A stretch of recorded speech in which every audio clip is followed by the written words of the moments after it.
I'm not even gonna lie to you. I saw a video essay that made me out of my mind with their opinions of season 2 of Arcane and the characterization of Cait. And I gotta chime in. I gotta put in my 2 cents because literally I don't know how people don't see this. I have other Arcane videos in my mind, especially going deeper into the themes and the spiritual themes like I like to do on this channel. But for this video, I just want to discuss why I dislike Cait and actually have always from the beginning. And seeing season 2 has really justified my dislike of her. In the video essay that really tipped me off, she said that she didn't understand why Vi would compare Cait to Jinx, but I want to say, and I want to prove in this video, why it makes absolute perfect sense. And it actually isn't really even a fair comparison because, in my opinion, Cait is much, much worse than Jinx. And this is why I hate Cait. In season 1, Cait was set up as the heroine, and it was a little surprising for me that they were taking Cait in this characterization, but I've realized that it's actually been there all along. Even though I did like Cait, there was something about her character that kind of rubbed me the wrong way. Particularly her coming from her privilege and having some opinions that she did, like when she said this to Vi. I suppose Topside is to blame for all your misfortunes. I remember when watching that thinking to myself, who the hell do you think you are saying something like that when you have no idea what it's like to live down here? Are you looking around? Have you seen what it is like to live in the Undercity? Do you not understand that this is part of the government that your own mother is a part of the council of? And this is the result of it. How is the Upper City not responsible? And that was the first thing that made me realize that although Cait seems to be this heroine of the show, the one who has the most well rounded viewpoint that she can bring peace between Piltover and Zahn, in reality, she is one of the Upper City. While she may seemingly reject her privilege and entitled lifestyle, she still benefits from it, and she's still unself aware of that fact. And as someone who's experienced a lot of people who are like this, and it irritates me to no end. Something about Cait's character also gave me that same feeling, which her unself-awareness actually serves her because this is where she gets most of her sense of self-esteem, is that even though she comes from this privilege, she is self-made. But it's pretty clear to see she even got the job because of her parents. She's a Nepo baby, and she doesn't even see how privileged she actually is. And just because you have disdain for your privilege doesn't mean that it just goes away. You can even try to deny the privilege, but it will still always be there. You may choose to cut yourself off from your parents' money. You may choose to cut yourself off from your parents' connections and getting you a job or whatever other kinds of things they can offer you. But that does not make you self-made, and it does not make you someone who can relate to someone who grew up in a situation of poverty where they truly had to be self-made in the sense that they had no one that they could rely on, even if they were going to be homeless or need help in some way. So let's compare the privileges that Caitlyn was privy to versus what Jinx had. Caitlyn grew up in high society with very powerful parents, particularly her mother, who was part of the council. We can assume that she had the best nutrition, she went to the best schools, she was well educated. She had 2 parents, especially during her formative child years where her brain was still developing, who emotionally supported her and provided her financial stability and emotional stability and support. Her parents were willing to let her pursue the things that she wanted to do, even if it was against their wishes. And yet, Caitlyn has the audacity to resent her parents for basically providing her everything that she could ever possibly want or need. They weren't even particularly controlling like a lot of rich parents are, making her go down a certain path. They allowed her to go down the path that she wanted, they just wanted to keep her safe. She also has other people in her life who care about her, like Jace, and yet when these people show concern for her well-being because she was involved in something where she actually got injured and could have been killed, she expresses resentment for their care toward her because she perceives it as control. Girl, in what universe are you controlled, especially in comparison to the people of the Undercity? Which now brings me to Jinx. Jinx grew up in chaos. She literally saw her parents murdered in front of her. At the tender age of no more than 5 or 6, she experienced financial instability, violence, disorder, a society where prostitution is legal and flaunted, most likely food instability, and don't forget, no sun, and no clean air and no clean water to drink.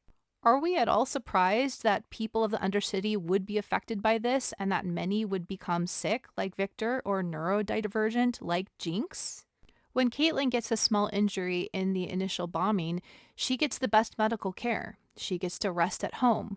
When Jinx gets an injury, she has to staple her own damn leg and get right back to work for Silco. Caitlyn has two loving parents who are protective over her, and Jinx has a manipulating dictator as a father figure who manipulates her into doing literal acts of terrorism. I'm not saying that Silco didn't love Jinx. I think that he did, but that's a video for another time. We can talk about the relationship and its complexities because it is complex. Not to mention that not only did Jinx's parents die in front of her, she is also accidentally responsible for the death of everyone in her adoptive family as well, her brother figures and her father figure. And not only that, but in that moment of trauma, her sister, the one that she looks up to more than anyone, the only one who was truly giving her the care and attention that she needed, because Vander was more interested in investing in Vi. He didn't have much of a relationship with Powder. Vi in many ways was her everything. And that person who was acting like her mother, her father, her sister, her brother, her protector, the person that she looked up to the most and wanted to get validation from, literally condemned her and blamed her for the death of her entire family in that moment, and sealed that trauma with physical abuse when she was literally a child, where her brain is still developing. She is literally left with nothing, and she believes that she had made such a bad mistake that the one person who was her everything abandoned her. And the person who swoops in to be there for her and to save her is someone who is a villain who has an agenda of terrorism against Piltover, and for the following next several years was daily brainwashed by his ideals. While Cait got to be a child living a entitled, cushy lifestyle with parents who loved and supported her and treated her like a child, Silco literally treated and trained Jinx to be a weapon for him, using her for his own agenda. I want to go into more of the psychological and philosophical components of Jinx in another video, but for now I will just say that when trauma happens in childhood, it is very different than when trauma happens to a teenager and especially an adult. Caitlyn, what she's experienced up until now has been a very rosy experience of life, and she sees the Undercity, and you would think that that would give her compassion. And at first, it seems to, which is why she even seems to be likable in the first place. But in many ways, you still see her entitlement shine through. She literally witnesses the mental torment of Jinx. She sees what pushes her to this point, what pushes her to use that weapon against the Council. She sees how Silco is manipulating her. She sees how Vi doesn't fully understand or accept her in that tea party. Not to mention the physical trauma that she recently experienced with the explosions on the bridge, where her injuries were so severe that Singe didn't even believe he could save her, but was only able to do so because he experimentally pumped her full of shimmer all the way up to her freaking eyeballs. And then Jinx, after all of this trauma, this buildup of everything that has shaped her to be Jinx, which in many ways is no fault of her own, in an effort to save Vi because she loves her sister. And that's your girlfriend, by the way, which she saved her life by shooting her own father figure. What have you done to prove your love for her? Cait? Or is her life not as important as your mother's because she's a member of the Undercity? Do you really look down on her that much? Meanwhile, Jinx is loyal to the ones that she loves. She protects Vi against Silco, even though it means literally losing the only person who has loved her for the last several years, knowing that Vi is not accepting her for who she is. And despite that, not getting the very thing, the only thing that she's ever wanted from her, she still protects her anyways because she does unconditionally love her sister. Which is not the same that we can say about Vi. Vi's love is conditional, something to go into in another video. She accidentally kills her own father figure again. And what was his entire life purpose? What was his last dying wish? He told her that he loved her and accepted her for who she is and that she's perfect and that he would have never given her up and never abandoned her. The only thing that she was desiring from Vi and from him, the only two people she's ever really loved and looked up to. And of course, his last wish is to make the weapon and to complete his purpose. What other choice does she have? What kind of daughter would she be, considering the fact that even though Jinx killed him, he loves and accepts her anyways and chooses her? He gave her the only thing she's ever wanted. Who would she be if she didn't give him the only thing he's ever wanted and choose him back, especially considering that she's responsible for his death? her affection for him manipulated, her accidentally killing him, his whole life purpose, everything leading to this moment. Imagine the accumulation of this physical trauma, the emotional neglect, the physical neglect, the emotional guilt and manipulation, the lack of nutrition, the lack of fresh air, the lack of good water, the entire experience of being a Zonite leading up to this moment. Her not even being in her right mind, full of shimmer, full of physical injuries, full of mental trauma. What other choice would she make? What other choice would you make? What other choice did she have than to use that weapon against the council? And in many ways, even though it was against the law, it was just based off of the way Piltover was treating the Undercity. And of course, that's a whole nother debate on whether or not that was right, but we cannot deny that it was a sort of karma or justice. And when we come upon season 2, I was expecting it to be more like a nuke level devastation, but all it did was kill a few people in the council, and half the council survived. And it was meant to be a catalyst for change. In many ways, this wasn't just a personal retribution moment for Jinx, this was also on behalf of all of the Undercity. I'll go more into my passionate defense of Jinx in another video, but let's compare this to Caitlyn, who, because of one parent dying after her very privileged life and seeing everything that she saw in the Undercity, she decides to gas the entire Undercity, causing people probably to die and get sick, because she has a personal vendetta against Jinx and because she wants revenge, not justice. And ironically, this goes against her dead mother's wishes. Ironically, her mother created this so that the Undercity could have fresh air. While in contrast, Jinx is honoring her father's wishes of taking justice for the Undercity and creating change, which we have to admit, even if we don't like it and we don't like how it's done, sometimes force works very well in creating change in history. Which, to be fair, both Caitlyn and Jinx are administering force, but one is simply backed by law and one is an act of rebellion. And yet, we call Jinx's act an act of terrorism and Cait's act an act of lawfulness, an act of justice, when in reality, it is the exact opposite. Jinx gets all of the hate, all of the blame. She is literally the scapegoat for all of society. And Cait gets none of it. Why is that? Why is it that one of the characters who goes up against an entire unjust system and takes out some of the leaders of that unjust system, that missile was literally aimed at the council. It was not aimed at anyone else in Piltover. And as we see in season 2, it only affected those in the council.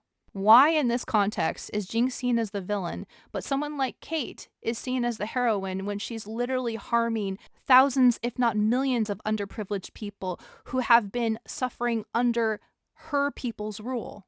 It's actually quite fascinating to me that people aren't picking up on these themes because it really shows a lot about humanity. When something is prettily packaged, when people are seeming to abide by laws, even if they're unjust laws, people will perceive that as right. When people are rich and privileged, people automatically assume that that person is right. But in reality, you can have a seething hatred and horrible motives, but be seeming like you are the best members of society. Yet the people who are messy and abused and victims of these very well put together types of people, they are the ones who are blamed. The ones who suffer from physical illness and mental illness and poverty and are victims of the very ones who get away with everything because they can scapegoat these people. And although I agree that those who have been through abuse should do their best to stop the cycle and not perpetuate it, I have way more understanding for those who are stuck in these circumstances that basically put them in situations where they have to be the villain or the bad guy or look that way, in comparison to those who are in situations of power and entitlement and are just simply used to being worshipped, and now that they've experienced one bad thing in their lives, they just absolutely lose it. How much has Cait gone through versus how much Jinx has? And Vi is right to some degree. While Cait is traumatized and vulnerable, she is being preyed on by an older mentor who is war experienced. Like Jinx, she's letting her trauma and grief control her. But as you know, my opinion is that Jinx has a lot more right to do so, and Caitlyn does not have as much. But Vi is also wrong in saying that Cait is changing, or Jinx even changed. What Vi fails to see is that in the right circumstances, anyone can be like her sister, anyone can be like Jinx, and her failure to see that shows her lack of empathy. And I think that the point that the showrunners are making by taking Cait, the previous sweetheart heroine of season 1, and making her into a Jinx like figure, is that anyone can become a monster in the right circumstances. In the finale, in the end of season 1, we have that song playing, and the literal title is The Monster That You Created. The point of this show, I would argue, is about empathy for those who suffer. It is about empathy for the lost and broken of society who have fallen between the cracks and for those who society has failed. Watching this YouTube video made me realize how people are still so affected by the halo effect of privilege and money and class, and how superficial image is still not seen through by the masses of society. And so my prediction for this show is that we're going to see how anyone can become a Jinx in the right circumstances, but also how anyone who is Jinx can also heal. I'm not even going to call it a redemption arc for Jinx because I don't think that she was wrong in the first place. She was a victim of her society, flat out, plain and simple. But I do see a healing arc for her and for her to stop the trauma with her. We already see this with her desire to fix things in this season. When watching the YouTube video that I vehemently disagreed with and actually inspired me to make this video, I saw a comment on there that really summed things up.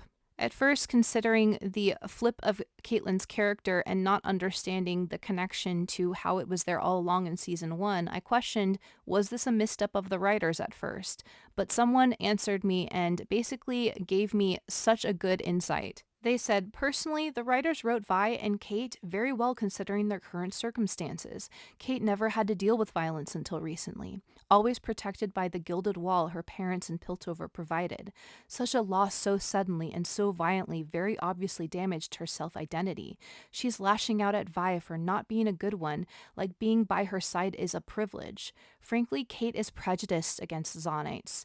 When push comes to shove, Cait thinks Zonites are beneath her. It's only because of Vi that she thinks Zonites are people. In this respect, Vi is more grounded and stable in her thinking. She has had more years to manage her emotions regarding to her loss. I would not be surprised if they continue to take Cait in this more villainous direction in my perception of villainy. However, I know it's never that simple with Arcane writers. They are just too good at writing complex characterizations. But all I know for sure is this. Cait is not a hero, and Jinx is not a villain. But maybe no one is, but more on that in a future video.